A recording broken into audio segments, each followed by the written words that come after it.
Don't promote one religion over the other.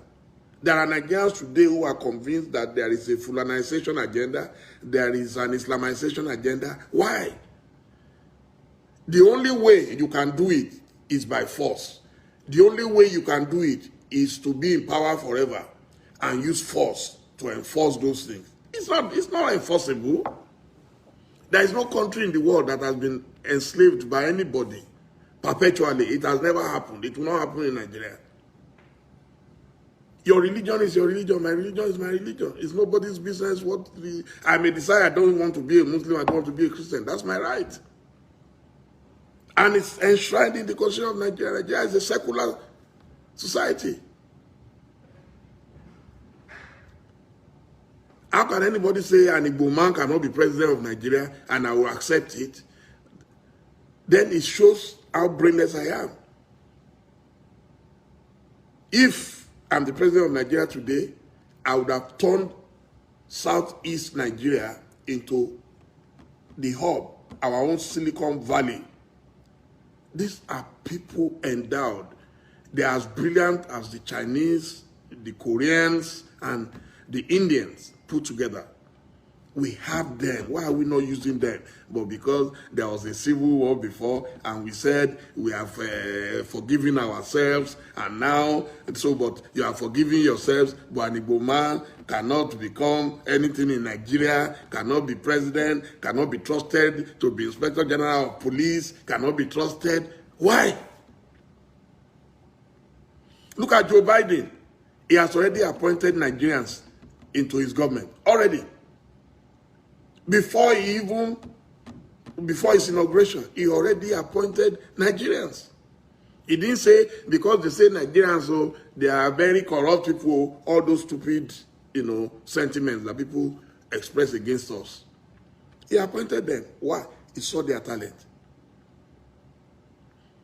He appointed the first black man. Now, Pentagon has a new Secretary of Defense. He's a black man. In Nigeria, you say an Igbo man cannot be Inspector General of Police. An Igbo man cannot be Chief of Army Staff. An Igbo man. Why?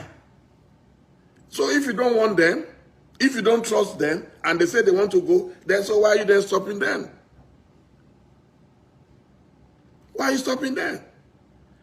You don't want me, and you are saying, even slaves got freedom. These are people contributing to world economy, not just, listen, not Nigerian economy. The Igbos are contributing to world economy. There is no country I have been, I will not find an Igbo man either at the peak of academia, at the peak of business, at the peak of professions. They are everywhere.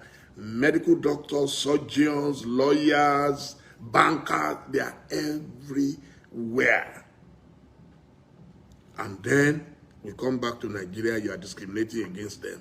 And you are saying they will not agitate for their own nation. We are the ones causing the problem. If you want an Igbo man, then bring them nearer and see if they will not perform. In this Lagos today where we live, anything we want to do now, innovation, the first thing is, let's go to computer village. Who are the people controlling computer village? Let's go to Alaba. Who are the people controlling Alaba? Do you think people with empty brains can control those things that the Igbos control?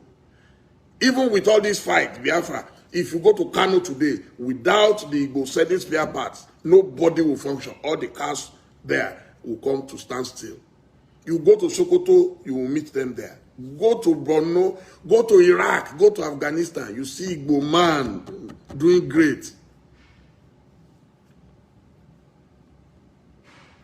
And then we use the examples of a few miscreants to label everybody. So you can label the Igbo and say you don't trust them, but you don't want the Igbos to say we don't trust the Fulani or we don't trust the Yoruba. It's sad. I'm happy to talk to you this morning. I wish I had more time. I hope I can create time later in the day, but I must eat urgently so that I can have enough stamina to continue this work. All I have is media, and I will continue to talk. I'll continue to interact.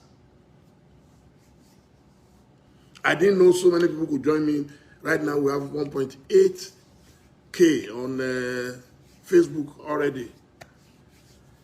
So we'll be doing this more regularly. We must rescue our nation. Not a fight. This country can be rescued without firing one shot. I'll give the last example. The British people said they were tired of being part of Europe. They didn't fire a bullet. What did they do?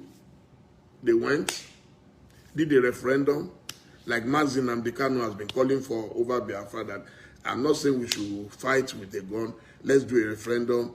And if the vote says to the intent to Israel, then we all go our separate ways. People said no. How can you not like me?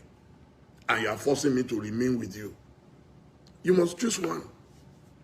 It's either you show me love.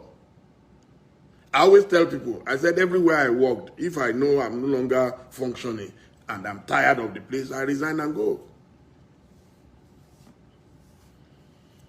You can't force people to be part of a country when you don't see them as citizens of the country. You can't force them. That's the truth.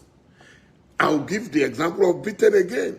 In fact, the very day we got our office in London, at Beaufort Court in South Key, Docklands, a bomb exploded next door. I thought it was Abacha because then I was in exile. I started running and shouting, Abacha, Abacha, Abacha, only to discover that it was the Irish Republican Army. They were fighting against the government of Britain that no, we want independent Ireland. Imagine. And I'm talking of a story of 25 years ago. 25 years ago, they were still throwing bombs in London. Can you believe it? The Irish Republican Army. What did they do? They had to negotiate. They declared Sinn Féin, just the same way our government is declaring IPOB. Now they are declaring them as terrorist organizations. It was the same thing that time. Sinn Féin was declared an enemy of the British government. But at the end of the day, what did they do? They had to bring them closer. If you don't want trouble, you must embrace peace. You must embrace dialogue. And the earlier the better. Right now, it's almost too late. But we think we can use force. So anytime they say we'll go and do Operation Python, then you will kill people. For how long do you think that can continue? I beg. And you, the Irish, got the Republic of Ireland. That's it. People don't read history. That's why we need leaders who can go and read up these things. I know that there is nothing happening in Nigeria that has not happened elsewhere before. It has happened elsewhere.